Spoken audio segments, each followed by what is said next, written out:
lagyan natin ng tubig yung sardinas para may sabaw siya. Ulam natin ngayon ay sardinas. Totoo yan. Kamatis, Totoo yan. sibuyas. Ayan o. Papakitaan natin Totoo ng yan.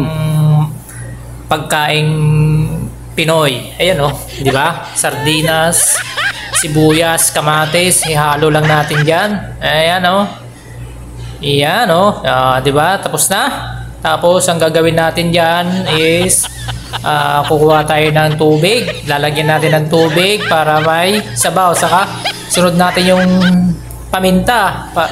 Saka asin. O, diba? Ayan na. Tapos, ayan. Ramas-ramasam. Ayan. Ramas-ramas mo lang. Ramananta. Gimasan. Sarap, diba? O, ganyan ang kumain ng sardinas. Hindi yung katulad sa viral na video na nandidiri sa sardinas. Ayan, o, diba?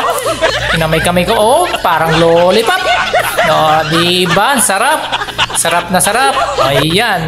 Ganyan ang kumain ng sardinas. Hindi yung maarte. Maarte pa sa maarte. Ayan, o. O, diba? Ubos ang kanin. O, diba? Fish out. Sarap na sarap ako sa sardinas na ulam.